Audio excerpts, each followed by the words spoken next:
नमस्कार दोस्तों, जय हिंद, वंदे मातरम। आप सभी का स्वागत अभिनंदन है टीटी फैमिली शिक्षकों के परिवार जायसवाल कोचिंग सेंटर पर, पावर्ड बाय शिक्षा ही प्रकाश है। दोस्तों, हम बात करेंगे आपके बायोलॉजी की बात करेंगे और बायोलॉजी के प्रैक्टिस सेट की बात करेंगे और यह प्रैक्टिस सेट नंबर 7 है भाई जायसवाल सर। तो सभी लोग, ये है जो हम इस प्रैक्टिस सेट में 50 प्रश्न करने वाले हैं, लाजवाब प्रश्न करने वाले हैं, न्यू एग्जाम पैटर्न के अकॉर्डिंग करने वाले हैं, विथ डिटेल के साथ जानने वाले हैं, प्रत्येक ऑप्शन की चर्चा करने वाले हैं। तो सभी लोग ध्यानपूर्वक इस प्रैक्टिस सेट को अटेंड कीजिए। साथ ही साथ इसके पहले भी आपके सिलेबस के अकॉर्डिंग, आपके ऑनलाइन एग्जाम पैटर्न के अकॉर्डिंग 6 प्रैक्टिस सेट कंप्लीट हो चुका है, जिसका आई बटन पे आपको ऑलरेडी लिंक भी दे दिया जाएगा। तो हमारी जो डेली क्लास होती है 11:30 में देखिए क्लास होती है बायोलॉजी के। एक 4 PM में वर्ग 2 साइंस की क्लास होती है। इसके बाद 7 PM में आपकी पेडागोजी की लाइव क्लास होती है। तो ये 3 क्लासेज हमारी डेली होती है, ज्वाइन कीजिए। और आइए बात करते हैं आज के प्रैक्टिस सेट का। पहला प्रश्न है जो आप सभी लोगों की स्क्रीन पर ऑलरेडी आ चुका है। जिनमें से कौन जो है बी कोशिकाओं का कार्य है? प्रतिजन का बनना, प्रतिरक्षी का बनना, ए व बी दोनों, या उपरोक्त में से कोई नहीं। सभी कमेंट कीजिएगा। जी हाँ दोस्तों, बी कोशिकाओं का क्या कार्य होता है? तो बी कोशिकाओं का कार्य होता है प्रतिरक्षी का बनना। बी कोशिकाएं लिम्फोसाइट्स हैं जो एक विशिष्ट प्रतिजन को पहचान कर उसके लिए प्रतिरक्षी एंटीबॉडीज उत्पन्न करती। इसके बाद दूसरा प्रश्न है कि लाख की गुणवत्ता पोषक पौधों में पाए जाने वाले निम्नलिखित पदार्थों पर निर्भर करती है। पानी एवं रेसे, गेंद एवं रेजिन, रेसे एवं प्रोटीन, या उपरोक्त सभी की बात करेंगे। सभी कमेंट कीजिएगा मेरे प्यारे प्यारे भाई बहन, गृहिणी, मित्र, टीचर्स बंधु, सभी कमेंट कीजिएगा, शिक्षक बंधु। लाख की गुणवत्ता पोषक पौधों में पाए जाने वाले निम्नलिखित पदार्थों पर निर्भर करती है और वह पदार्थ हमारा होता है गेंद और रेजिन। लाख या लाख कीट अथवा जिसे हम लेक्सीफर कहते हैं, टेकार्डिया, लेक्का द्वारा स्त्रावित रेजिनस स्त्राव। यह कीट विभिन्न प्रकार के वृक्षों का रस भोजन के रूप में ग्रहण करता है और कीट द्वारा स्त्रावित लाख की गुणवत्ता पोषी वृक्ष में पाए जाने वाले गोंद एवं रेजिन पर निर्भर करती है। तो गोंद और रेजिन की बात करेंगे। तीसरा प्रश्न दोस्तों पूछा जा रहा है कि अस्थि निर्माण करने की कोशिकाएं कौन सी होती हैं? ऑस्टियोब्लास्ट, कॉन्ड्रोब्लास्ट, ऑस्टियोक्लास्ट, या कॉन्ड्रोक्लास्ट की बात करते हैं। तो अस्थि निर्माण करने की कोशिकाएं कौन सी कहला जाती हैं? और वह आपकी कहला जाती हैं ऑस्टियोब्लास्ट। पहला ऑप्शन सही हो जाएगा। ठीक है। अस्थि कोरक कोशिकाएं अस्थि के कैल्सिफाइड अंतःकोशिकीय मज्जा के निर्माण हेतु उत्तरदायी होती हैं। अस्थि शोषक कोशिकाएं बहुकेंद्रकीय कोशिकाएं हैं जो अस्थि के कैल्सिफाइड अंतःकोशिकीय मज्जा के विघटन हेतु यह उत्तरदायी होती है। अगला प्रश्न देख लेते हैं। 4th नंबर प्रश्न है जो स्क्रीन पर है कि केंद्रीय तंत्रिका तंत्र CNS मंद करने वाली ड्रग है। एम्फेटेमाइन, कैफीन, एफीम, या कोकीन की बात करते हैं। तो केंद्रीय तंत्रिका तंत्र जो है आपके, जो CNS मंद करने वाली जो ड्रग कहलाती है वह हमारी कहलाती है अफीम। अफीम केंद्रीय तंत्रिका तंत्र को मंद करने वाली औषधि है। ओपिएट औषधि में नारकोटिक, एनाल्जेसिक, सीडेटिव एवं एस्ट्रिजेंट अथवा शरीर के अंगों में संकुचन उत्पन्न करने वाला प्रभाव होता है। और एम्फेटेमाइन, कैफीन तथा केकेन उत्तेजक ये औषधियाँ होती हैं जो आपकी अदर ऑप्शन दिए गए हैं।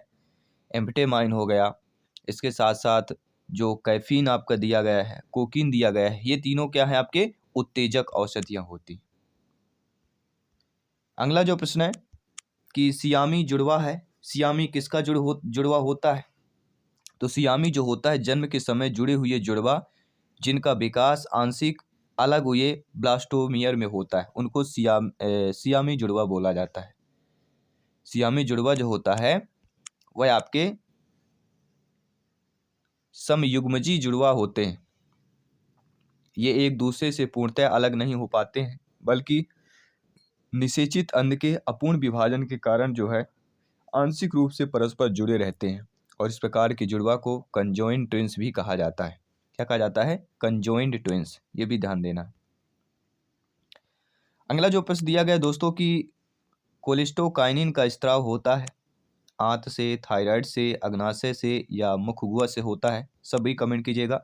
तो कोलेस्टोकाइन काइनिन का जो स्त्राव होता है वह किससे होता है? सभी बताइएगा। बहुत ही सिंपल सा प्रश्न है, वह होता है आंत से। जी हाँ दोस्तों, कोलिस्टोकाइनिन पेक्रियोजाइमिन छोटी आंत के म्यूकोसा से स्रावित होने वाला एक हार्मोन है जो कायम की उपस्थिति की प्रक्रिया स्वरूप निर्मुक्त होता है, और यह अग्नाशय से एंजाइम युक्त अग्नाशयी रस पित्ताशय से पित्त के मोचन को यह क्या करता है? प्रेरित करता है। इसके साथ अगला प्रश्न है, 7वां प्रश्न है कि कौन प्रजाति वास्तविक प्रजाति नहीं है? एलोपेट्रिक प्रजाति, सिबलिंग प्रजाति, एलोक्रोनिक प्रजाति या जीनोमिक प्रजाति की बात करते हैं। तो आप सभी लोग जानते हैं जो प्रजाति वास्तविक नहीं है, तो हमें ये जानना जरूरी है कि वास्तविक कौन से होता है। एलोपेट्रिक, सिबलिंग, एलोक्रोनिक, ये तीनों प्रजातियां जो है आपकी वास्तविक प्रजाति है, लेकिन जीनोमिक प्रजाति आपकी वास्तविक प्रजाति नहीं। तो अकॉर्डिंग टू क्वेश्चन हमारा यहाँ पे डी ऑप्शन सही हो जाएगा। जीनोमिक प्रजाति वास्तविक प्रजाति आपकी नहीं कहलाती। अगला प्रश्न देख लेते हैं। सर्वाइवल ऑफ फिटेस्ट की अवधारणा दी थी चार्ल्स डार्विन ने, हर्बर्ट स्पेंसर ने, जेबी लेमार्क ने, ह्यूगो डी ब्रीज ने दी थी। तो सर्वाइवल ऑफ फिटेस्ट की अवधारणा किसने दी थी? सभी लोग बताइएगा। तो हम किसकी बात कर रहे हैं दोस्तों? हर्बर्ट स्पेंसर की बात कर रहे हैं। अस्तित्व के लिए संघर्ष में केवल वही जीव सफल होते हैं जिनमें सर्वाधिक उपयुक्त विभिन्नताएं पाई जाती हैं। डार्विन ने इसे प्राकृतिक चयन तथा स्पेंसर ने योग्यतम की उत्तरजीविका कहा। तो ये ध्यान दीजिएगा, क्या ध्यान देना है कि डार्विन ने क्या कहा? इसे प्राकृतिक चयन कहा। डार्विन ने क्या कहा? प्राकृतिक चयन कहा। और स्पेंसर ने योग्यतम की उत्तरजीविका कहा। तो Herbert Spencer, survival of fittest. तो दोनों को आपको ध्यान देना है। प्लाज्मोडियम के जीवन चक्र में विक्षाभन यानी कि एक्स फ्लैजिलेशन होता है। बीजाणुज में, लघु युग्मक में, गुरु युग्मक में या मुद्रिकावस्था की बात कर रहे हैं। तो प्लाज्मोडियम के जीवन चक्र में एक्स फ्लैजिलेशन होता है। किस में होता है? तो आपके लघु युग्मक में होता है। प्रत्येक माइक्रो गैमिटोसाइट एक्सप्ले फ्लैजिलेशन द्वारा 6 से 8 कितने? प्रत्येक जो है माइक्रोगैमिटोसाइड एक्सफ्लैजिलेशन द्वारा 6 से 8 लघु युग्मकों का निर्माण करती है। तो 6 से 8 ये ध्यान दीजिएगा। इसके साथ आपका अगला प्रश्न है कि मच्छर, चमगादड़ तथा पक्षी के पंख उद्विकास दर्शाते हैं। अपसारी, अभिसारी, कायांतरण या समांतर की बात करते हैं। तो मच्छर, चमगादड़ तथा पक्षी के पंख उद्विकास क्या दर्शाते हैं? ये दर्शाते हैं अभिसारी, क्योंकि उन जीवों में जो प्रत्यक्ष रूप से संबंधी नहीं है, समान कार्य करने वाली समान संरचनाओं का स्वतंत्र विकास अभिसारी विकास कहलाता है, और यह समान वातावरण में रहने वाले जीवों में पाया जाता है तथा समृद्ध अंगों द्वारा यह प्रदर्शित होता है, जैसे मच्छर, चमगादड़, पक्षियों के पंख, कीट का श्वास प्रणाव का, ठीक है, और कशेरुकी के जो फुफ्फुस होता है, ये इसकी बात करेंगे, लंग्स की बात करेंगे। तो आई होप सभी लोग अच्छे तरीके से समझ गए होंगे। इसके साथ हम बात करते हैं आपके अगले प्रश्न की। अगला जो प्रश्न दिया गया है, ध्यानपूर्वक समझिएगा, फीडबैक कीजिएगा। दोस्तों, विकास के दौरान एक विशिष्ट कोशिका में एक्स गुणसूत्र के ह्रास के परिणाम स्वरूप होंगे द्विगुणित, त्रिगुणित, गायनेंड्रोफार्म की मार्ग की बात करेंगे या ए तथा बी दोनों की बात करते हैं। तो विकास के दौरान एक विशिष्ट कोशिका में एक्स गुणसूत्र के ह्रास के परिणाम स्वरूप क्या एग्जाम्पल होता है? वह होता है आपके गायनेंड्रोमार्ग की बात करते हैं। आप सभी लोग जानते हैं कि अन्य जो स्त्री पुरुष प्राय कीटों में पाए जाते हैं, ये अनुवांशिकतः मोज़ेक जीव होते हैं, अर्थात इनकी कोशिका जो होती है अनुवांशिकतया मादा, जबकि कुछ अन्य नर लक्षणों को प्रदर्शित करती है।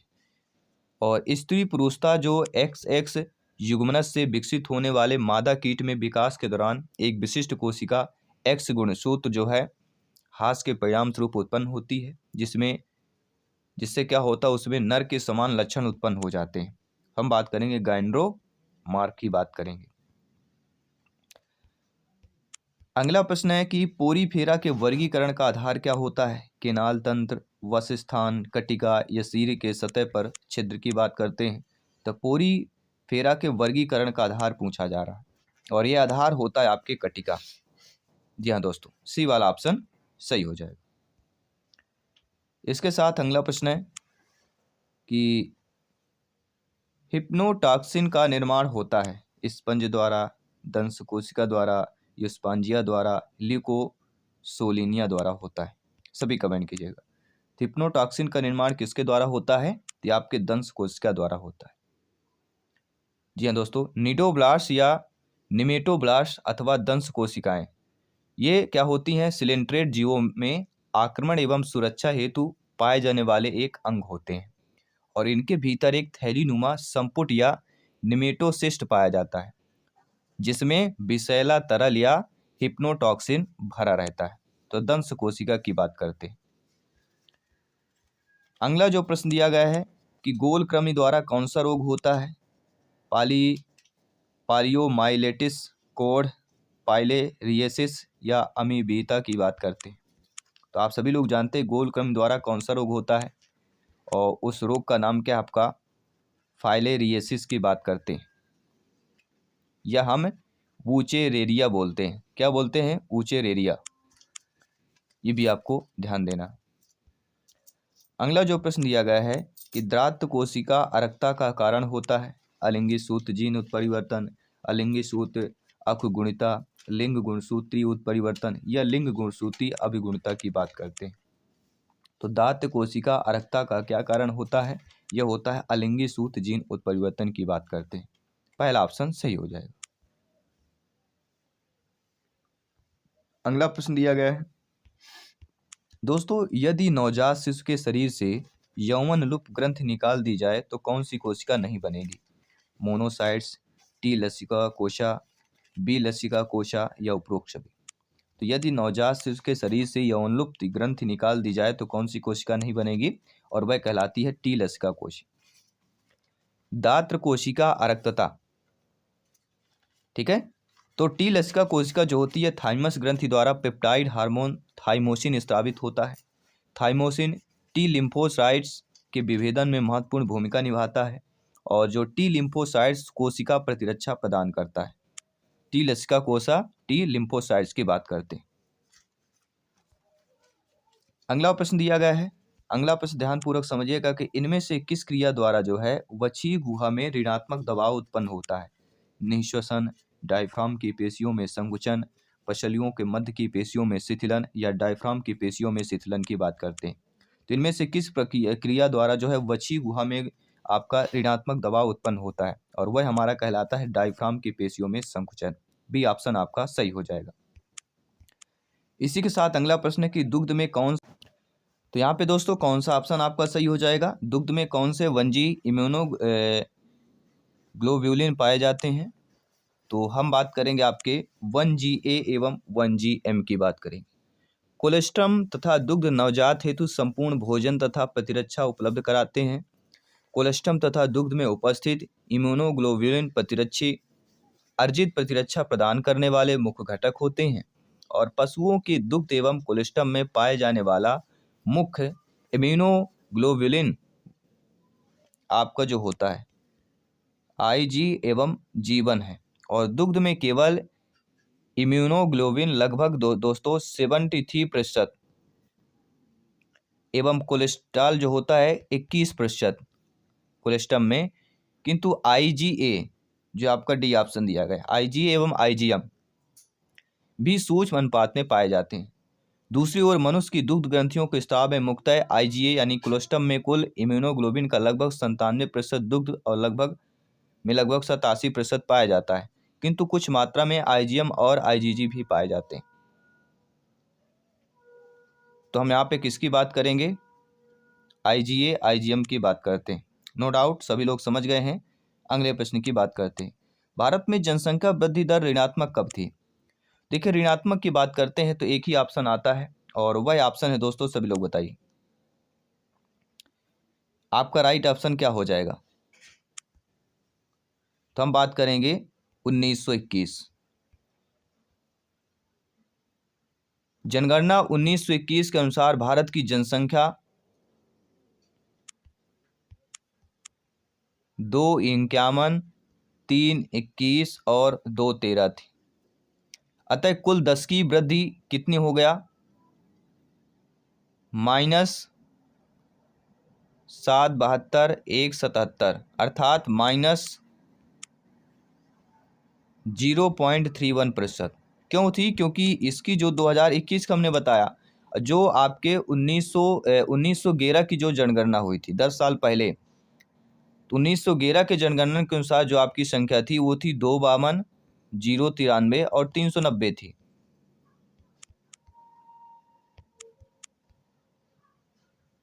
जीरो 93 और 390 थी। और यही आपकी 2021 में क्या हमने संख्या बताया?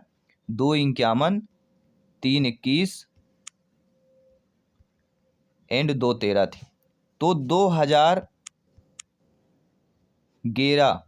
टू आपके 2011 नहीं, 1900 की बात करेंगे। 1911 टू 1921 की जो ये दशक था, इस दशक में 0.31% जो है आपका ऋणात्मक थी। तो ऋणात्मक हम यहाँ पे बात करेंगे, इसीलिए बोल रहे हैं 1921 की यह वृद्धि दर हमारी ऋणात्मक थी। ठीक है, जनगणना जो वर्ष है 1911 टू 21 में ऋणात्मक वृद्धि दर -0.31% दर्ज की गई थी, जो भारत के जनसांख्यिकीय इतिहास में केवल एक बार हुई है, इसलिए इसको ध्यानपूर्वक समझ लेना है।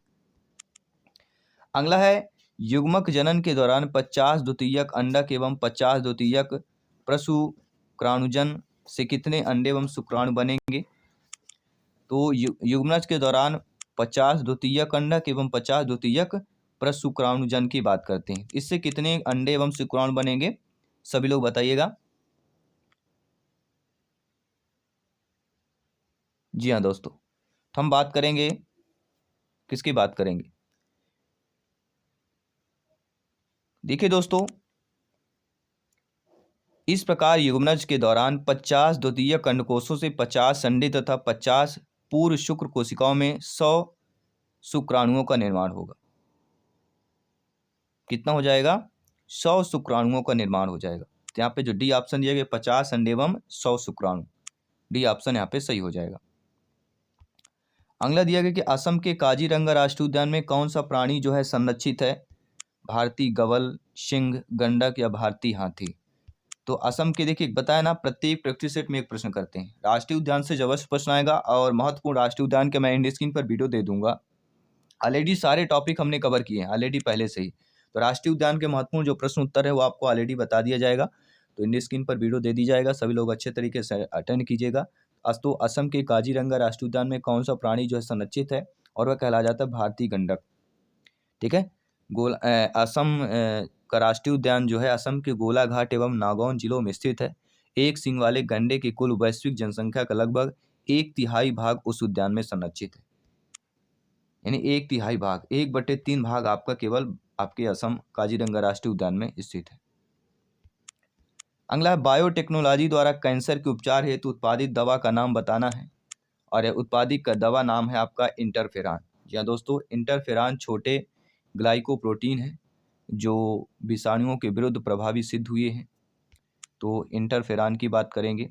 इसके साथ अगला प्रश्न है कि किस खोज के पश्चात जीन संकल्पना के केंद्रीय रूढ़वादी विचार सेंटम डागमा में परिवर्तन हुआ? तो आपका यहाँ पे कौन सा सही हो जाएगा? सभी लोग बताइएगा, सभी लोग फीडबैक कीजिएगा। बेहतरीन आप लोग इसी तरह फीडबैक करते रहिए, प्रिपरेशन बनाए रखिए, क्योंकि सिलेक्शन 100% यहाँ पे पक्का है। तो किस खोज के पश्चात जो है जीन संकल्पना के केंद्रीय रूढ़वादी विचार सेंट्रल डागमा में परिवर्तन हुआ, और वह कहला जाता है रिवर्स ट्रांसक्रिप्टेज की बात करते हैं। सेंट्रल डॉगमा के अनुसार अनुवांशिक सूचनाओं का प्रवाह एक दिशी, अर्थात डीएनए और आरएनए, डीएनए आरएनए प्रोटीन होता है। तो रिवर्स ट्रांसक्रिप्टेज की बात करेंगे, और रिवर्स ट्रांसक्रिप्टेज की खोज के पश्चात जो है यह प्रदर्शित किया जा सका कि अनुवांशिक सूचनाओं का प्रवाह उल्टी दिशा में, अर्थात आरएनए से डीएनए की ओर होता है। कहाँ से होता है? RNA to DNA. यह किसका? रिवर्स ट्रांसक्रिप्टेज द्वारा यह खोज किया गया। इससे क्या होता है, सेंट्रल डागमा का रूढ़वादी विचार पूरी तरह से परिवर्तित हो गया। फिर इसके बाद जो है अगला, किस कारण से आपके एमेस्निन योसे सिंथेसिस प्रतिबंधित है आपका, और यह दोस्तों आपके मादा भ्रूण हत्या के कारण। जी हाँ दोस्तों, उल्बेधन एवं एमनियोसेंटेसिस की तकनीकी में उल्ब तरल की निकाल कर उसका परीक्षण किया जाता है, जिसमें गर्भ में लिंग एवं उसकी असमानताओं या विकारों का पता लगाया जा सकता है। और आजकल इस तकनीक का दुरुपयोग गर्भ में लिंग की जांच कराकर कन्या भ्रूण हत्या हेतु किया जा रहा है। अतः इस तकनीकी द्वारा जन्म के पूर्ण भ्रूण की लिंग की जांच को प्रतिबंध कर दिया गया। तो मृदा भ्रूण हत्या के कारण आपका एमनियोसेंटेसिस प्रतिबंध किया गया। अगला की वर्ग की टेक्सोनॉमी के जनक कौन है? तो वर्ग की जो टेक्सोनॉमी के जनक कहलाते हैं वह हमारे कहलाते हैं लिनियस। जी हाँ, लिनियस को वर्ग की एवं नामकरण का जनक कहा जाता है। अगला जो प्रश्न दिया गया कि फेनेस्ट्रा ओवलिस क्या होता है? तो फेनेस्ट्रा जो ओवलिस होता है यह ऑडिटरी कैप्सूल का द्वार होता है, जिसके द्वारा क्या होता है, स्टेपेज भीतरी कण से यह संबंधित रहती है। अगला प्रश्न है आर्गनोफॉस्फेट क्या होता है? तो आर्गनोफॉस्फेट जो होता है यह आपका मेथेथाइयान होता है। यह तंत्र प्रभावी कीटनाशक होते हैं और रासायनिक रूप से फास्फोरिक अम्ल एवं उसके व्युत्पन्नों को एस्टर कहते हैं। फॉर एग्जाम्पल मेलेथियान, पैराथियान आदि इसके एग्जाम्पल्स हैं। अगला है कौन सा रुधिर समूह सर्वदाता होता है? देखिए, सर्वदाता की अगर बात करें तो ओ हमारा क्या होता है, सर्वदाता होता है, और ए बी क्या होता है, सर्वग्राही होता है। ये चीजें आपको ध्यान देना। अगला जो प्रश्न दिया गया है कि इसमें से किस समूह में समजात अंग दिया गया है? तो इनमें से जिसमें हमारा समजात अंग दिया गया कि मेढक का अग्रपाद, पक्षी के पंख और खरगोश का अग्रपाद। जीवों में पाए जाने वाले ऐसे अंग जो भ्रूणी उद्भवन एवं आधारभूत संरचना में समान होते हैं किंतु भिन्न भिन्न कार्यों हेतु अनुकूलित होते हैं, समजात अंग कहलाते हैं। हेमोलंग्स ऑर्गन्स की बात कहलाते हैं। फॉर एग्जाम्पल कशेरुकों के अग्रपाद मेढक, घोड़े, मनुष्य ये कहलाते हैं कशेरुकी। इनके अग्रपाद हो गए तो मेढक का अग्रपाद हो गया। इसके बाद पक्षियों के पंख हो गए तो पक्षी के पंख हो गए। ठीक है, तो यहाँ पे हमारा जो भी ऑप्शन दिया गया वह हमारा सही हो जाएगा। और इसी के साथ ही हमारा जो है अगला प्रश्न आपके स्क्रीन पर है कि वृद्धावस्था से गुणसूत्र का कौन सा भाग संबंधित माना जाता है? तो वृद्धावस्था से गुणसूत्र का आपका टीलोमियर भाग जो है संबंधित माना जाता है। टीलोमियर गुणसूत्र के सिरों पर पाए जाने वाले रिपीटिटिव न्यूक्लियोटाइड क्रम वाला भाग होता है, जो गुणसूत्र के सिरों को नष्ट होने या अन्य गुणसूत्रों में चिपके से यह बचाता है। तो हम बात करेंगे टीलोमियर की बात करेंगे। अगला जो प्रश्न दिया गया है दोस्तों कि अर्थोपोड की देह गुहा क्या कहलाती है? सिलोम, हीमोशील, आपका सीडोसील या सिलेंटेरान की बात करते हैं। तो अर्थोपोड की देह गुहा क्या कहलाती है? सभी लोग बताइए। तो अर्थोपोड की जो हमारी देह गुहा होती है दोस्तों वह हमारी हीमोशील कहलाती है। जी हाँ दोस्तों, क्योंकि यह हीमोलिम्फ से भरी हुई होती है और इनकी वास्तविक देह गुहा केवल जंदों या जेनेंट्स तक ही यह सीमित रहते हैं। तो हीमोशील की बात करते हैं। अगला प्रश्न है मोती निकाला जाता है। मोती किससे निकाला जाता है? तो मोती जो होता है वह आपके पिंगडा वल्गेरिस और पिंगडा मार्गेरी फिटेर आपका पिंगडा मार्गेरी टिफेरा से भी निकाला जाता है। तो ऑप्शन ए और बी जो दिया गया है सी वाला ऑप्शन सही हो जाएगा। ठीक है, देखिए दोस्तों, आप जानते हैं कि पिंगडा समुद्री तली द्विकपाटी मोलस्की जीव है, जिसे मुक्त सीप या पर्ल आयस्टर भी कहा जाता है। और इसकी विभिन्न जातियों को व्यापारिक स्तर पर मोती उत्पादन करने हेतु कृत्रिम रूप में पाला जाता है। किसके उत्पादन के लिए? मोती उत्पादन के लिए। और पिंगडा वल्गेरिस और पिंगडा मार्गिटिफेरा मोती उत्पादन हेतु पाली जाने वाली एक प्रमुख जाति भी है।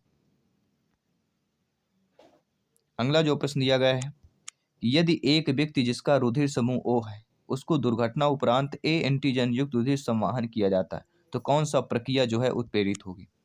तो किसी व्यक्ति का जिसका रुधिर समूह O है उसको दुर्घटना किसको होता है? जिसका रुधिर O है उसको क्या है, एंटीजन ए एंटीजन युक्त रुधिर संवाहित किया जाता है। तो कौन सी प्रक्रिया उत्प्रेरित होगी? वह होगी आपकी एग्लूटिनेशन। देखिए दोस्तों, प्रसमूह जो होता है आरबीसी के परस्पर चिपकने की एक प्रक्रिया होती है। एग्लूटेशन जो होता है या प्रसमूह, इसके चिपकने की एक प्रक्रिया होती है जो आरबीसी की सतह पर उपस्थित प्रतिजनों तथा प्लाज्मा में उपस्थित प्रतिरक्षियों के मध्य रासायनिक क्रिया के परिणाम स्वरूप होती है। तो एग्लूटेशन की बात करते हैं।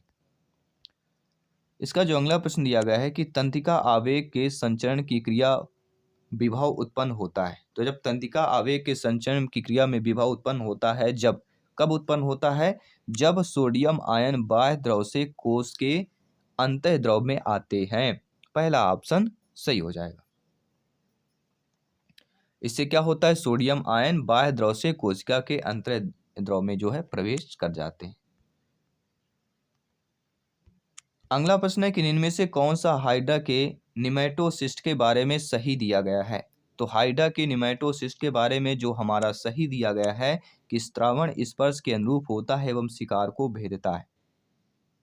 अर्थात किसी भी वस्तु के स्पर्श पर दंश कोशिका दंग जाती है और इनमें उपस्थित निमेटोसिस्ट सुप्त विष शिकार के शरीर में प्रविष्ट करा देती है और इसके स्त्रावण के लिए रासायनिक एवं यांत्रिक दोनों उत्तेजक आवश्यक होते हैं। अगला जो प्रश्न दिया गया है कि कीटों में रुधिर परिसंचरण तंत्र होता है, खुला होता है, बंद होता है, अनुपस्थित होता है या कोई नहीं होता है। तो आप सभी लोग जानते हैं, ज्ञानी सर्व व्याख्याता लोग हैं, कि कीटों में रुधिर जो परिसंचरण तंत्र होता है वह आपका दोस्तों खुला होता है। जी हाँ, काकरोच का रुधिर परिसंचरण तंत्र खुले प्रकार का होता है। इसमें रुधिर अवकाश, जिन्हें लैकुनी कहते हैं, इनमें बहता है और इसे हम हीमोलिम्फ कहते हैं। तो खुला होता है। आई होप सभी लोग समझ गए हैं। आइए बात करते हैं अगले प्रश्न की। दोस्तों, इनमें से कौन से जंतु त्रिस्त्री होते हैं? देखिए, जो त्रिस्त्री जंतु होते हैं वह चपटे और क्रम के होते हैं। संघ प्लेटी हेलमिंथीज के चपटे क्रमी जो होते हैं अग्रही, त्रिस्त्री, द्विपार्श्व सम्मित एवं अधिकांश तथा परजीवी होते हैं। तो चपटे क्रमी की बात करेंगे, ठीक है। और त्रिस्त्री, द्विपार्श्व सम्मित, ये सारे अगर आए ऑप्शन, इनको भी आपको क्लिक कर देना। अगला जो प्रश्न दिया गया कि हाइपोक्सिया वह स्थिति है जिसमें ऊतकों को ओ प्राप्त होता है, यह हो सकती है। तो हाइपोक्सिया वह स्थिति है जिसमें ऊतकों को कम ओ प्राप्त होता है, यह कम ओ प्राप्त होती है। तो क्या हो सकती है?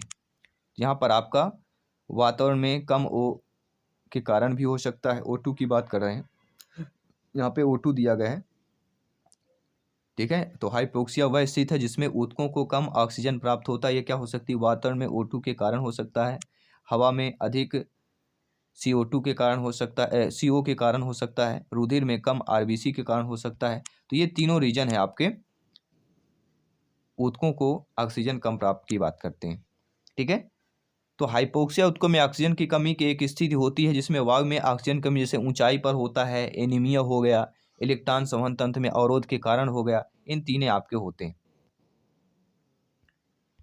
अगला प्रश्न है कि रक्त नलिकाओं का आंतरिक स्तर बनना क्या होता है? तो रक्त नलिकाओं का आंतरिक जो स्तर बनना हमारा कहला जाता है वह दोस्तों कहला जाता है सरल सल्की एपिथीलियम की बात करते हैं।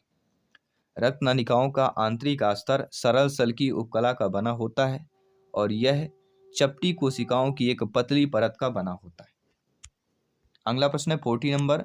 काकरोच होते हैं अमोनोटेलिक, यूरियोटेलिक, यूरियोटेलिक या अमोनोटेलिक की बात करते हैं। तो आप सभी लोग जानते हैं कि काकरोच होते हैं, काकरोच जो होते हैं वह आपके कोटेलिक होते हैं। काकरोच यूरिक अम्ल उत्सर्जित होते हैं और मैलपीघी नलिकाएं, वशाकाय, नेफ्रोसाइट तथा यूरिकोस ग्रंथियां उत्सर्जन में सहायक होती हैं। तो आपके यूरिकोटेलिक की बात करते हैं। अगला प्रश्न है कि अधोलिखित इनमें से जैव पीड़कनाशी के प्रयोग से नियंत्रित किया जाता है, वह आपके कीट है, बीमारियां हैं, घास पात है या ये सभी हो जाएंगे। तो इनमें से कौन जो है जैव पीड़कनाशी के प्रयोग में जो नियंत्रित किया जाता है वह कीट भी है, बीमारियां भी हैं और आपके घास पात भी है। तो प्रयोग सभी जो ऑप्शन दिया गया है वह हमारा सही हो जाएगा। नो डाउट सभी लोग समझ गए हैं। आइए बात करते हैं आपके अगले प्रश्न की। अगला जो प्रश्न दिया गया है कि अगर एक बच्चा ओ रुधिर वर्ग का है तथा उसका पिता बी रुधिर वर्ग का है तो पिता की जीनी संरचना क्या होगी? सभी लोग बताइएगा। तो अगर बच्चा ओ रुधिर वर्ग का है, उसका पिता बी रुधिर वर्ग का है, तो जो पिता की जीनी संरचना हो जाएगी वह कौन सी कहला जाएगी? वह कहलाएगी ये IO एंड IB, ये संरचना आपकी कहला जाएगी। अगला जो प्रश्न दिया गया है कि human immuno deficiency virus HIV में अनुवांशिक पदार्थ होता है द्विरज्जुकी RNA, एक रज्जुकी RNA, द्विरज्जुकी DNA, एक रज्जुकी DNA। सभी लोग बताइए। तो human immuno deficiency virus HIV में अनुवांशिक पदार्थ जो होता है वह हमारा कहला जाता है एक रज्जु RNA। जी हाँ, human immuno deficiency virus HIV रिट्रोवियर्डी कुल से संबंधित एक रेट्रोवायरस है जो एक्वायर्ड इम्यूनोडेफिशिएंसी सिंड्रोम यानी कि एड्स उत्पन्न करता है। और इस विषाणु के केंद्रीय भाग जो होते हैं, कोर जो होते हैं, एकल रज्जुकी RNA के 2 अणु तथा रिवर्स ट्रांसक्रिप्ट उपस्थित होते हैं। तो एक रज्जु RNA की बात करेंगे।